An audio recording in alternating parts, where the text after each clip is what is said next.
नमस्ते, मैं कांता चौधरी, जीपीसी सिक्कर, mechanical engineering. आज हम करने वाले हैं हेलिकल कंप्रेशन स्प्रिंग के कुछ न्यूमेरिकल्स कि हेलिकल स्प्रिंग को कैसे डिज़ाइन किया जाता है। हमारा क्वेश्चन है, design a helical compression spring to carry a load of 500 newton with a deflection of 25 mm. The spring index may be taken as 8. Assume the following values for spring material. यहाँ कुछ values दी गई हैं।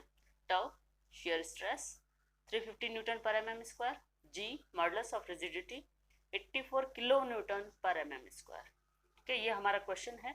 अब इसमें हमें given क्या क्या है। गिवन है हमारे load W is equals to 500 newton, deflection del is equals to 25 mm, spring index C is equals to 8, ये डायमेंशनलेस क्वांटिटी है। Tau shear stress is equals to 350 newton पर mm square, G is equals to 84 kilo newton पर mm square, जिसे हमने convert किया 84 into 10 की power 3 newton पर mm square. अब हम इसे सॉल्व करना शुरू करेंगे। हम सबसे पहले फाइंड आउट करेंगे स्टिफनेस, स्प्रिंग की स्टिफनेस कितनी है। स्टिफनेस के लिए फॉर्मूला होता है load upon deflection, W upon del, that is 500 upon 25, जो कि गिवन है हमारे पास में। W is 500 newton and deflection is 25 mm। Value हमारे पास में आई 20 न्यूटन पर mm। 20 न्यूटन पर mm का मतलब है कि when spring is loaded by 20 Newton it will deflect from 1 mm। जब किसी स्प्रिंग पर 20 न्यूटन का लोड लगाया जाएगा तब वो 1 mm डिफ्लेक्ट होगी, या इसे दूसरी लैंग्वेज में कहें, किसी स्प्रिंग के 1 mm डिफ्लेक्ट होने के लिए उस पर 20 न्यूटन का लोड जरूरी है इस कंडीशन में। Next, compression spring index, spring index C is equals to D upon D, capital D upon small d, capital D for mean coil dia, small d for wire dia. ठीक है, अब mean coil dia क्या होता है और wire dia क्या होता है ये एक बार मैं क्लियर कर देती हूँ। ये हमारे पास में एक स्प्रिंग है, हेलिकल स्प्रिंग। इसमें जो ये वायर की डाया है that is wire dia, helical spring की जो डाया है that is mean coil dia, और एक वायर डाया और दूसरे वायर डाया के बीच में जो डिफरेंस है दैट इज पिच, P। यहां से हम C is equals to capital D upon small d, equation हमें मिली capital D is equals to C into small d। Then shear stress factor, shear stress factor K suffix S is equals to 1 plus 1 upon 2C। यहाँ से हम, क्योंकि हमें C का मान दिया हुआ है, यहाँ से हम shear stress factor का मान निकाल लेंगे। KS is equals to 1 plus 1 upon 2 into 8, value is 1.0625। Then resultant shear stress, resultant shear stress tau is equals to 8WD capital D upon pi into small d cube into KS। यहाँ पे जो tau है यहाँ पे हमें सवाल में दिया हुआ है 8 into load into capital dia upon pi into small dia का cube into shear stress factor. Then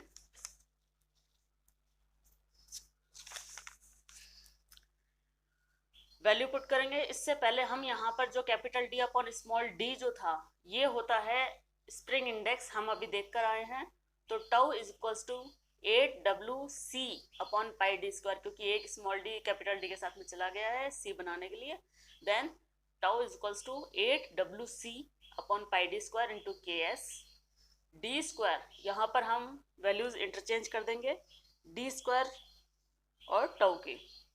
तो d स्क्वायर के लिए जो वैल्यू आएगी that is AWC upon pi into shear stress multiply by shear stress factor.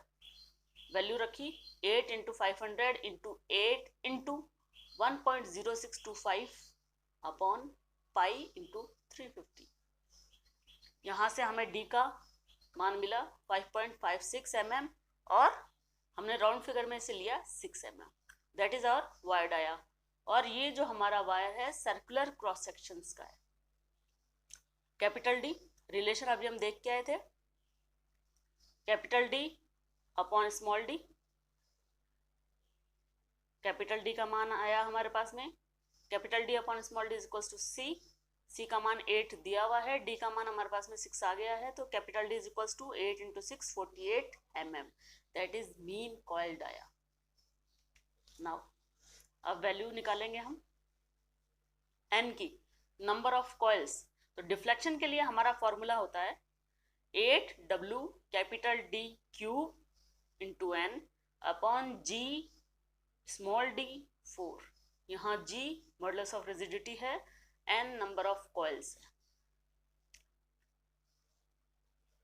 वापस से D capital D upon small d की जगह जब हम C की वैल्यू पुट करेंगे तो हमारा जो फॉर्मूला होगा वो चेंज हो जाएगा। Deflection is equals to 8 into W into C cube into N upon G into small d। यहाँ से हमें N फाइंड आउट करना है, तो N के लिए जो हमारा फॉर्मूला हो जाएगा del G D small d upon 8W C cube.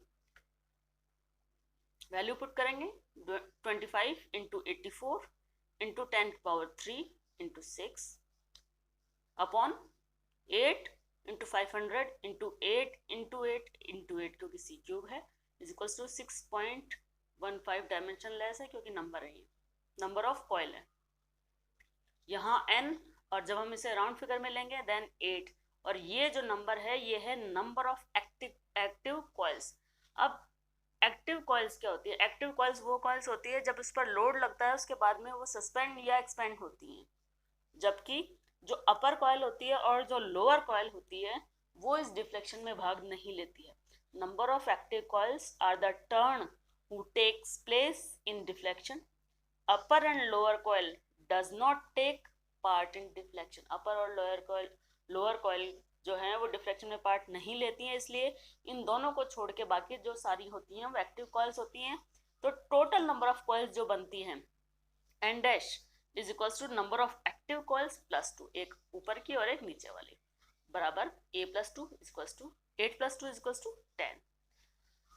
Solid length of spring, अगर स्प्रिंग को पूरी तरीके से कंप्रेस कर दिया जाए कि उनके बीच में स्पेस ना बचे, तो ये जो हमारी टोटल यहाँ से यहाँ तक की जो लेंथ होती है ये हमारी कहलाती है क्लोज लेंथ या सॉलिड लेंथ।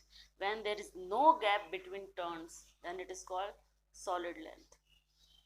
फ्री लेंथ, जब उसे फ्री छोड़ दिया जाए या उस पर से उसके बीच में जो गैप्स आ रहे हैं वो रहने दिए जाए। तो सबसे पहले solid length LS is equals to n dash यानी total number of coils multiply by smaller d equals to 10 into 6 equals to 60 mm।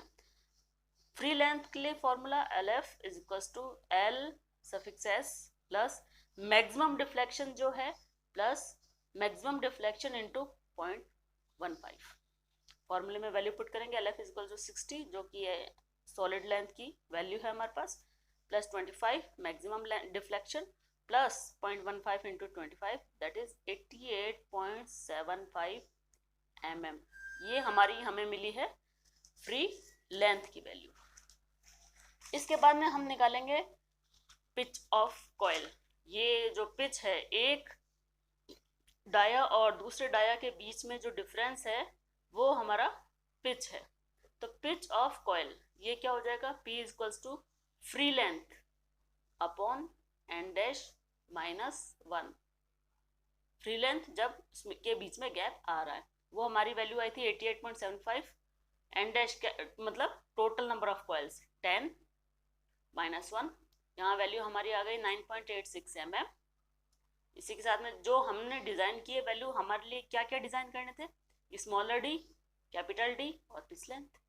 तो स्मॉलर d हमारा 6 mm आ गया था, कैपिटल D हमारा 48 mm आ गया था और पिच डाया हमारा 9.86 mm। इस तरीके से हम हेलिकल कंप्रेशन स्प्रिंग के न्यूमेरिकल सॉल्व करेंगे। Thank you.